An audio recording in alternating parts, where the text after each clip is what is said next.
Ang Artificial Intelligence o AI ay gumagawa ng mga alon sa iba't ibang larangan. At ang isa sa mga pinakaastig na application nito ay translation ng language. Ang technology na ito ay pwedeng magtanggal ng mga barriers sa pagitan ng iba't ibang lengguwahe ng tao na nagbibigay ng mas magandang komunikasyon at understanding. Pero papaano kung pwede pa nating itaas ang level? Papaano kung pwede nating gamitin ang AI para makipag-usap sa mga nilalang mula sa mga ibang planeta? Bago natin simulan, make sure na i-hit mo yung like button at i-subscribe ang channel ko kung hindi mo pa nagagawa. At kung gusto mong ma-notify sa bawat bagong video ko, i-click din yung bell icon. Malaking tulong yun sa akin at sobrang na-appreciate ko yun. Nagawa mo na?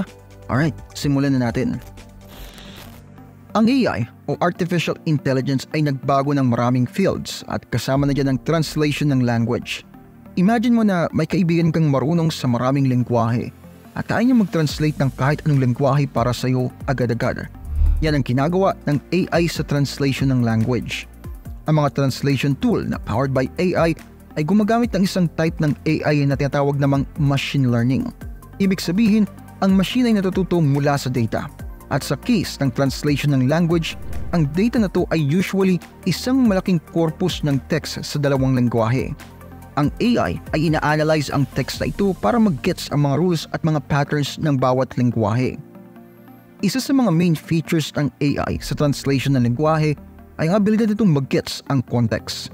Ang mga traditional translation tool ay usually nagtatranslate ng word by word na nagkakaroon ng mga error kasi nga ang meaning ng isang word ay naiiba depende sa context niya. Pero ang AI ay nagtatranslate ng buong sentence na kinukonsidera ang context para magbigay ng mas accurate na translation. Isa pang importanteng aspect ng AI sa translation ay ang abilidad niyang matuto over time. The more data na binibigay sa kanya, mas nagiging magaling siya sa translation.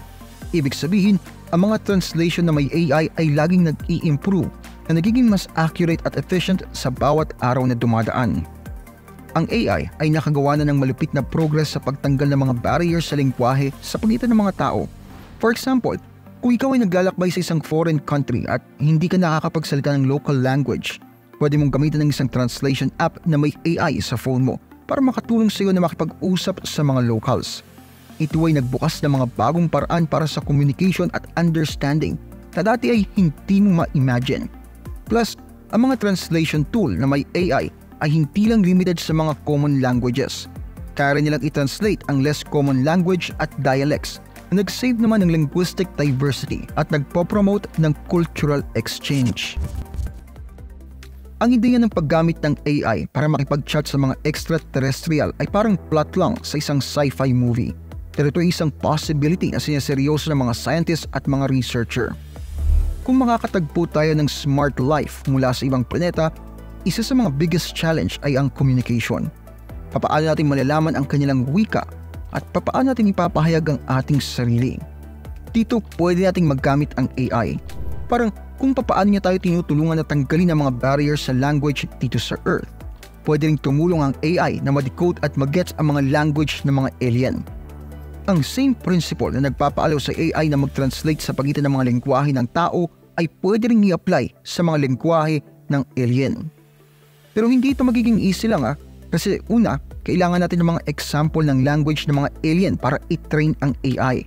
Kung wala ang mga example na ito, mahirap para sa AI na matutunan ang mga rules at pattern ng language. Isa pang hamon ay ang malaking pagkakaiba sa lengguwahe sa pagitan ng mga tao at ng mga alien. Ang lahat ng mga language ng tao ay may ilang mga pagkakahawig dahil sila ay nag-evolve sa context ng experience at cognition ng tao. Ang mga lengguwahe ng mga alien, on the other hand, ay pwedeng base sa ibang karanasan at proseso ng pag-iisip. Kahit na may mga hamon nito, ang mga possible benefits ng paggamit ng AI para makipag-chat sa extraterrestrial ay sobrang laki. Ito ay pwedeng magbukas ng mga bagong paraan para sa pag-unawa at kooperasyon sa pagitan ng mga tao at ng mga alien. Pwede rin itong magbigay sa atin ng super valuable insights tungkol sa mga kultura at ways of thinking ng mga aliens.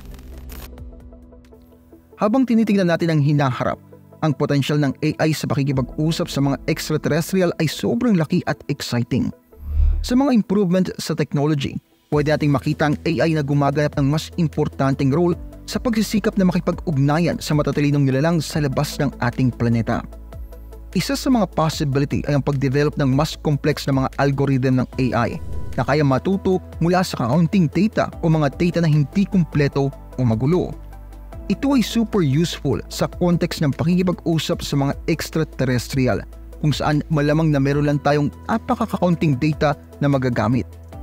Isa pang exciting possibility ang paggamit ng AI para i-interpret ang mga non-verbal type of communication.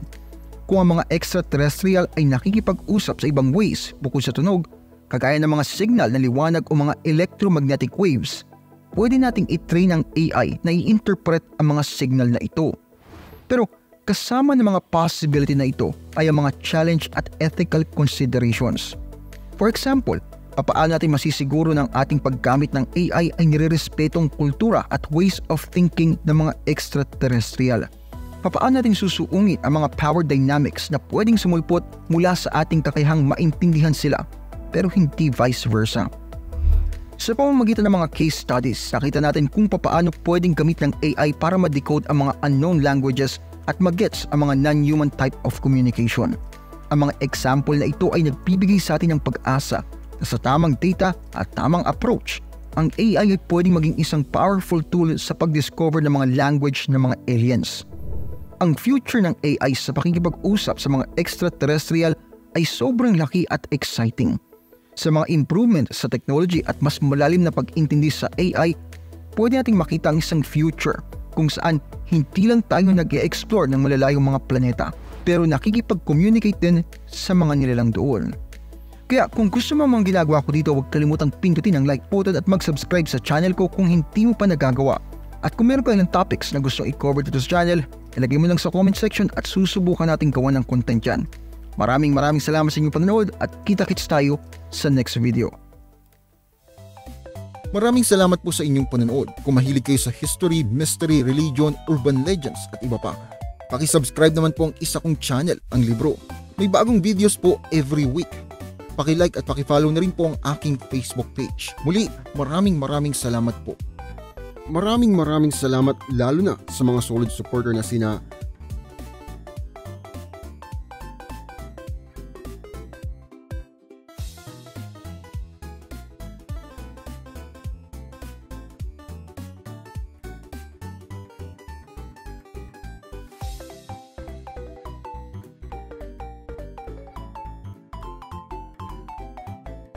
meron po tayong member content, pakicheck na lamang po ang playlist. Marami-rami na rin pong nakalagay doon.